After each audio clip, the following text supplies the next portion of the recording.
These are good questions. However, I think I might get a little long-winded on these. I mean, when have you ever done that?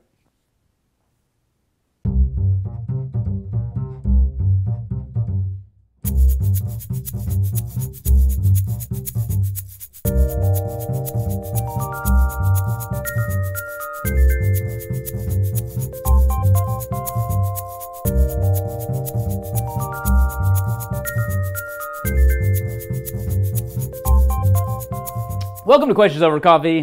Today I will start out with a question from TH Monk on YouTube. What the hell is that thing hanging on the right side of the wall on the patch display? I can't tell and don't want to assume. First of all, I'm curious what you thought it was. Second of all, it's a tomahawk. So it's Questions Over Coffee policy to never imply ownership of said tomahawk, only to say a tomahawk. Never your tomahawk. That's it. So I got it when I forget where I was, but I thought it'd be cool. Stick it on the side of a helmet if I wanted to, which I don't have one here, but yeah, that's the deal. Velcro tomahawk. Every shop should have one. Next question. Randall over email. Can you do an aircrew / military pilot survival bag that could fit into the Flyers helmet bag? So what I would suggest on something like this is utilizing kind of an existing product we have, which is our nylon zip bag. I think it works great for adding stuff to like kind of our existing survival kit. So this is our mini survival kit, our MSK, and the contents in here are great. However, I typically supplement those things. And this leads into another question we have over Questions Over Coffee too, is somebody had asked what kind of fire starting stuff that I take with me. So when I am somewhere, I typically take the contents of what's in here. I think the zip bag is a great way to store it all when you're talking about putting it in a Flyers kit bag.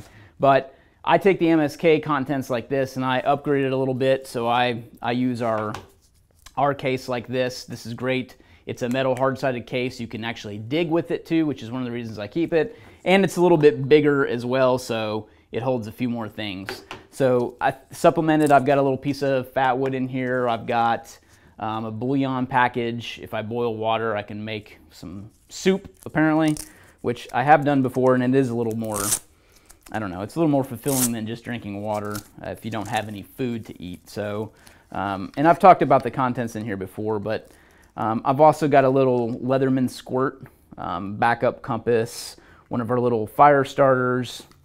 Yeah, I've just got some extra contents in here that aren't normally in the MSK. So it also has a little signal type device in here. Not necessarily a signal mirror, however, there is a signal mirror in the kit, but more of a reflective identification device in there. So I think the contents in here are pretty, they really are a lot of what you'll need in a survival situation.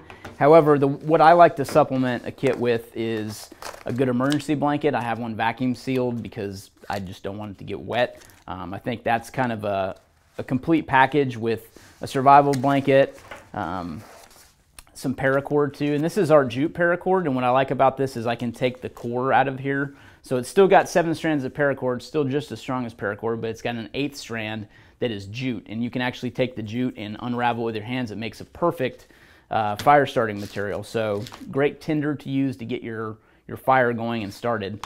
As I mentioned, those things that I kind of supplement this with and add into here that I can also use for fire starting, but really don't, unless it was a survival situation. It's redundancy, and that's really what I do in here. It's not that there's something in here that this doesn't have, so just kind of know that. It's basically redundancy I'm baking into this. So that Leatherman squirt is really redundancy in case I lose the pocket knife I always have in my pocket, that type of thing. And there is a blade within the FRS, so the folding razor saw also has a blade in it too. So you can use that in addition to as a cutting surface. But if I was going to supplement it, I would supplement it, like I said, with the paracord, survival blanket. And I've also got these 2 little chem lights here. One's an IR, one's just a regular green chem light. And I have these basically put together with a piece of Type 1 paracord, little nunchucks. But what I can do with this is one can act as a handle and the other can spin around and create a buzz saw for signaling. So that's what I keep these for. And the IR is just there in case, you know, I'm somewhere where I'm using night vision around buddies or something like that and I need to get their attention real quick. So that's kind of the deal with that. And I like having something like this for signaling too. You could always use a survival blanket for signaling. There's just so many things you can use for that. And then I always typically will carry a fixed blade too. So if you have the room in some kind of larger survival kit, if you've got the ability to carry a fixed blade, if it's not already on you, I'd highly recommend it. This really is my fire kit. So this and the jute paracord are really my fire kit, and that's typically what I'll take. I'll cut off a small section of jute paracord just because I like the repetition of practicing with the jute. You know, I'll take the time to roll it into a little tinder ball, and that's what I'll use to spark into with the more fire knife. This is the edition, heavily used obviously. This is the edition that Light My Fire did with them, where the back just rotates and acts as a place to store your ferro rod. That one's getting pretty low there. You can see how much I've used it. That's really what I use to start fires with. And I swear by it. I think it's great. We did a little collaboration with them a while back and put our logo on some of these knives. We don't have them anymore, but I still think these are some of the best knives out there. Basically the 90-degree angle that's on the back of the knife is perfect for scraping that ferro rod, and it throws a really big spark, so it's great. This is a little PDW lanyard, our friends at Prometheus Design Works. I typically have this on so that, you know, in case the knife does fall out of the sheath, I'm not going to lose it. It's kind of a little dummy cord for being a dummy. But that's kind of my addition to what I would put in a Flyers helmet bag. I really wouldn't make a new kit per se for that. I would really just supplement it with things that baked in redundancy for items. And when redundancy, I mean like fire, water gathering, shelter building, you know, kind of the fundamentals of survival, those type of things. So, you know, maybe more than one method of water purification, just trying to look at that as a whole and saying, okay, if I can carry a second thing for fire starting, what am I going to carry? You know, that type of thing. So that's my advice on that. And then the question from Ashley on Facebook was, what's your camping gear fire kit? So again, jute paracord and a Mora fire knife. That's really it. Well, what was that? 8 minutes? 10 minutes? Yeah. So I ran out of questions. That's a first. Typically, I'm a little more long-winded than that. I apologize. Again, not implying ownership here, just a tomahawk, never your tomahawk. Fire knife, jute paracord, survival blanket, vacuum sealed.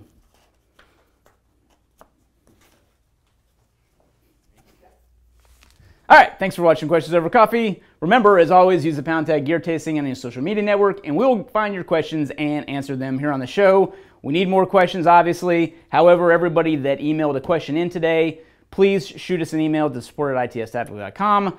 We will reply with a bag of coffee. So, got my Evoca shirt on today. I picked this up and bought it at one of their stores this weekend when I was there. Actually, last weekend when some buddies came in town for Halloween. So, not only do I swear by Evoca coffee, I always also purchase it with my own hard-earned dollars. So, there you go. Thanks for watching. See you next time.